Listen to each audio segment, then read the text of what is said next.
L'Alia de la deuxième génération, ce serait intéressant d'en parler. On a choisi un personnage haut et en couleur. Il s'appelle Yoni Garcin, il est mentaliste, il est praticien PNL, prof de PNL, hypnothérapeute, bref, beaucoup de cordes à son arc. C'est parti.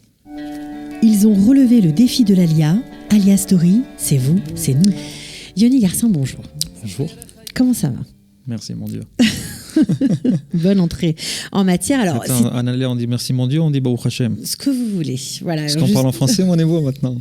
Voilà, c'est ça, c'est exactement ce qui nous intéresse. Que vous êtes arrivé très jeune, vous aviez 3 ans. Alors, on pourrait croire que l'intégration à la société israélienne va de soi, mais lorsqu'on grandit dans une famille française qui parle en français, dont les parents sont français, qui travaillent même parfois en français, c'est pas du tout évident, contrairement à ce qu'on croit. Comme on dit en hébreu, balagan. C'est la panique, pour ne pas dire autre chose. D'un côté, c'est normal, ça veut dire tu vis ta vie normale, mais d'un seul coup, il y a des moments que... Attends, je pense en français, je parle en hébreu, ça commence à faire un grand balagan et j'ai refait à cause de ça une classe, ça veut dire le GAN, la crèche. Le GAN, trop va, mais oui, mais c'est quand même traumatisant parce qu'après tout, on se dit, à 3 ans, ça y est, quoi, il est israélien, mais finalement, non. Surtout si on reste parler français à la maison, c'est-à-dire on parle français tout le temps à la maison. Ouais, bah alors on dit... Il y a des familles qui parlent, toute la famille ils ont passé en hébreu. Ouais. Il y a plus de problèmes. Je vois peut-être encore une fois, c'est moi. Problème, oui. Il y a moins de problèmes les gens qui ont transformé toute la maison en hébreu, mais on parle tout le temps, toute la famille est en France, donc on dialogue au téléphone, on dialogue avec les parents, etc. On ne sait plus exactement où on est, en tout cas on sent une différence dès la petite enfance. Oui. Ouais. On n'a pas les mêmes références culturelles, on ne regarde pas les mêmes programmes, on ne lit pas les mêmes journaux. Mais vous savez, dans ce côté-là, ma maman, elle est tout le temps, elle me scotchait à des émissions françaises. Maintenant, si tu montres ça à un Israélien ou quelqu'un qui est devenu Israélien, il va dire c'est quoi ? Je peux rentrer sur YouTube, voir un comique français, je comprends, je kiffe, je rigole et c'est sympa, vous voyez.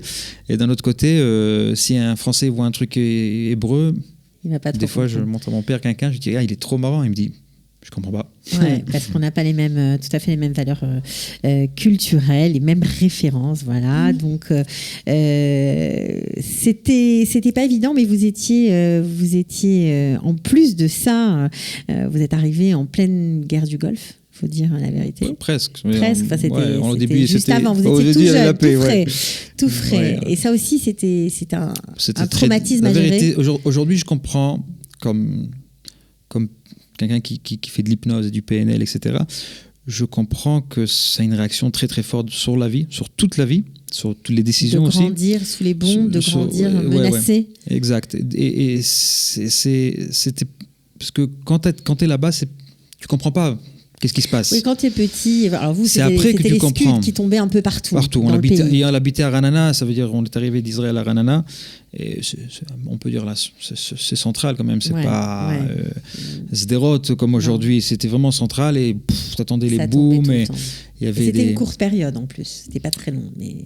Ouais, mais quand même, c'était angoissant. Assez. Ouais. Surtout qu'ils disaient que les missiles, ils avaient peut-être des gaz. C'est pas ils te jettent des petits Qassam. Peut-être il y a quelque chose d'autre. Vous aviez l'angoisse pour vos parents à cette époque ? Ouais, surtout quand c'était l'Azaka, comme ça, il y avait Nachman Shai avant, c'est le mec qui annonçait que les missiles ils arrivent. Il n'y avait pas de Tseva Adom, c'était Nachash Tsefa. Alors c'était Nachash Tsefa, tout s'arrêtait, le monde s'arrêtait. Et je savais que mon papa, par exemple, je vous raconte une histoire, il travaillait pas loin de la maison. Il devait fermer le magasin, où normalement il le laisse ouvert et il commence à courir, et arriver à être avec nous pour rester à la maison, comme on dit. Et un jour, j'attends des explosions, bouf, et il vient pas. On savait pas, oui, il est parti où ? Même s'il a couru, il n'y a pas où. Et on a commencé à se demander des questions. Mais vous étiez très angoissé. C'était angoissé quand même. On avait une très Donc, alors, le fait que la maison fonctionne en français, que vous soyez, vos parents ont les Khadash quand même, et confrontés à une nouvelle situation assez angoissante, tout ça, ça fait beaucoup de difficultés à s'adapter. C'est notre réalité complète, c'est pas évident. Complètement. Alors, c'est pas que j'ai connu la vie en France, mais il y a cette chose, même que j'étais 2-3 ans en France, on peut dire la France, elle reste à la maison encore. Ça veut dire on arrive, on l'amène la France avec nous quelque part. On rend service aux enfants quand on fait ça, on leur complique la vie. Tu me demandes mon opinion. Je crois que c'est quelque chose qu'on ne doit même pas regarder parce qu'à la fin, il y a quelque chose de puissant qu'ils sont ici en Israël. Et c'est, même s'il y a un bilboul, balagan, truc, tant qu'ils sont ici en Israël, il n'y a pas mieux que vous pouvez faire à votre enfant. Peu importe, qu'on parle français, même si c'est difficile. Alors. Et tout le monde sait aussi qu'il y a des difficultés à venir en Israël. Ce n'est pas le pays le plus facile au monde, mais c'est Israël quand même. D'accord. Alors, vous déménagez avec votre famille, vous arrivez à Jérusalem, et là, pas mieux. Les attentats. Il y a des attentats de partout et vous êtes même, à quelques minutes près, vous avez failli être dans un attentat catastrophe qui a coûté la vie à Moshe Dayan, l'attentat du Café Rimon. Café Rimon. C'était... Vous aviez 17 ans. Ouais, j'avais 17 ans. Je suis sorti avec mon cousin et il était avec tous ses amis, que Moshe Dayan, il était là-bas aussi. Et il m'a dit, voilà, je vais te présenter une fille, etc. Et tout allait super bien. Et il m'a dit, viens, on va au bus ou je ne me rappelle plus où c'était. Raccompagne-moi. Et on commence à marcher. Il a été bien inspiré. Okay. Elle. C'est la fille. Ah, c'est la fille, ouais. Et on a commencé à marcher. Et quand on est monté un petit peu sur le Midrechov à Jérusalem, on a entendu une grande explosion. C'était un silence total. C'était assez hard. Et mon papa était flic. À l'époque, il était mitnadev à la police. Parce qu'il y a des groupes mitnadev pour les Français. Ça ne manque pas, ces choses-là. Et tout de suite, je l'ai appelé. Les lignes sont tombées. C'était un peu balagan, un peu comme on dit en hébreu. Et il est arrivé, il m'a expliqué que, parce qu'il a reçu dans le... qu'il y avait eu un attentat dans le Café Rimon où j'étais. Et mon cousin est là-bas... C'était difficile. Et après, encore une explosion en Kikar-Tzion et encore une explosion à la rue du Rav Kook. C'était le mode opératoire à l'époque. 3 explosions au même endroit, donc plus ou moins à quelques mètres, histoire de mettre encore un peu plus la panique. Alors, passé toutes ces étapes, vous devenez israélien comme ça ou vous devenez israélien à l'armée ? Je crois que c'est l'armée qui te forme vraiment à être israélien. On peut voir aussi des Français qui parlent français, etc. Ils arrivent à l'armée, il y a quelque chose qui change chez eux, même physique et même mentalement. Et pourquoi ? Pourquoi c'est tellement différent ? Je crois que l'armée, c'est la vraie école d'être un Israélien. C'est pour ça que des fois, vous savez, je rencontre des amis, des gens qui viennent de l'États-Unis, etc. À 18 ans, ils vont à l'université, ils vont apprendre un métier. Nous, ils nous mettent une arme dans la main et on apprend des choses qui se passent qu'en Israël. Et tu es obligé de garder la mentalité israélienne. Ça veut dire qu'il faut être dur, il faut être cash. C'est normal, ils sont très durs parce que tu ne peux pas faire ce que tu veux, c'est l'armée. Mais il faut être prêt à tout ça. C'est pour ça que je suis... Ici, il y a plein de sortes d'un truc qui s'appelle Mechinot, religieux ou pas religieux. Il y a des tout années pour te préparer à l'armée. Que je regrette que je ne l'ai pas fait. Je ne l'ai pas fait, je le regrette. Parce que j'ai un regret très très fort de ça, parce que il te prépare d'abord plus qu'est-ce qu'il dit les amis, parce que des fois on l'entend dans l'école et tout ça. Il te prépare vraiment à une réalité. Vraiment une réalité de l'armée israélienne. Et physique et mentale. Et physique. Et ceux-là qui font Torani aussi avec la Torah, tu fais pas l'armée Stam, tu sais pourquoi tu l'as fait. Et j'ai pas fait toutes ces choses-là, je suis allé, moi je suis parce que c'est tellement dur qu'au bout d'un moment on sait plus pourquoi on est là. Il faut tenir. Il y a beaucoup de psychologie aussi dedans, parce que tu te demandes qu'est-ce que je fous là. Alors justement, beaucoup de psychologie, ça tombe bien, parce que vous qui étiez déjà un petit garçon passionné, vous étiez passionné par tout ça, passionné par la magie, par les mystères de l'esprit, par le mentalisme, par l'hypnose déjà, et ça vous a suivi jusqu'à l'armée, jusqu'à aujourd'hui, puisque vous en faites votre métier aujourd'hui, mais c'était quelque chose d'important justement à l'armée, dans les relations humaines, ça vous a aidé ou pas tellement ? Ça m'a aidé de ce côté-là, ça m'a aidé déjà à connaître beaucoup de gens. Ça m'a ouvert à plein de possibilités de types de gens. Les Israéliens, ils sont un peu différents dans plein de choses. Mais dans quoi ? Donnez-nous du concret, nous on veut du concret. C'est très difficile à expliquer, il faut le vivre pour comprendre qu'est-ce que... Dans la façon d'aborder les choses, les problèmes, dans la façon de réfléchir, dans quoi ? Dans tout. Dans tout, c'est différent dans tout. Et tu rencontres des choses, tu dis ok, d'accord, c'est comme ça. Et donc on devient israélien à l'armée, apparemment, c'est ce que vous êtes en train de dire. On devient assez israélien à l'armée. Ouais. Et d'ici, tu prends le mot magique de l'armée, Ari, et tu commences tu sors à l'extérieur et tu deviens israélien quelque part. Tu deviens israélien, d'accord. Alors, justement, pendant cette période de l'armée, vous êtes contacté pour participer à une émission qui cartonnait à l'époque, l'émission d'Uri Geller, un très grand mentaliste, apparemment premier mentaliste au monde à l'époque, qui cherchait son successeur parce qu'il voulait arrêter son programme.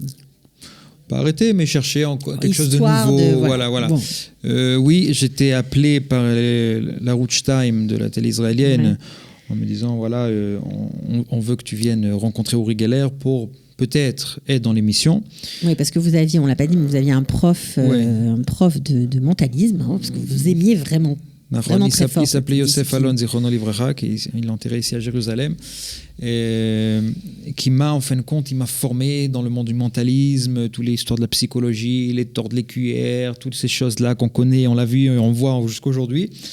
Et il était, cette personne-là, il allait vers Uri Geller dans ses spectacles, à la télé, où il est, pour le casser. Parce que Uri Geller lui-même... Uri Geller était on va dire, en antagonisme complet avec votre prof. Tout le temps. Il était jaloux ? Non, pas du tout. Il était même pas mentaliste, mon prof. Il était ingénieur. Alors pourquoi ? C'est parce que Uri Geller, il disait qu'il a des forces surnaturelles. Ah. Aujourd'hui, on comprend qu'il n'a pas dit qu'il a des forces naturelles, il a laissé penser aux autres.